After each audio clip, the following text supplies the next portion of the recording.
Thanks for joining us tonight. First at 9, losing a loved one is never easy, especially during the holidays. Tonight, the Jefferson County Coroner is explaining to us how they successfully locate family members of people who die in our area. Right now, the coroner's office is asking for your help finding loved ones of 4 people. Take a look at your screen here. Chief Deputy Coroner Bill Yates said 68-year-old Patricia Ann Garrett Bailey, 73-year-old Jacqueline Golden, and 74-year-old Richard Stanley Skinner died of natural causes. Yates also suspects no foul play in the death of 68-year-old Leslie James, who was believed to have been using a business's property as an overnight shelter. So tonight, your reporter Brady Talbert is on your side looking at how you can help. So Brady, how common are family members successfully found? Well, the coroner does tell me that they can find a living relative most of the time, especially when we get involved in the search. Surprisingly enough, he says the people calling in may not be who you expect. So we usually get calls from the friend who used to live in the neighborhood or went to high school, who still lives in this area and still has some contacts back to family who now live out of county, out of state. Jefferson County Chief Deputy Coroner Bill Yates says the public plays a major role in helping his office find family members of people who have passed away.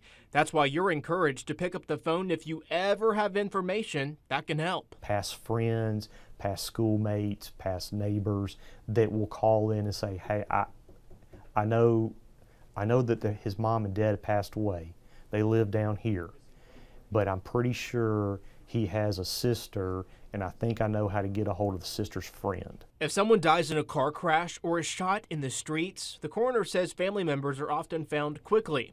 However, drug overdose deaths often pose problems when it comes to identification, especially when the person was using drugs by themselves and no one was around to call for help. So we're having to rebuild that life and work it backwards through medical records, through jail records. He says sometimes family members aren't immediately found. In these cases, the person can be buried at the county cemetery and their information will be entered into a national database called NamUs, or the National Missing and Unidentified Persons System. And now you have investigators, coroners, medical examiners, family members, just the community who's interested. They're going on there and trying to see, is there a little nugget of data from this missing person's case that seems like it might be consistent with this unidentified.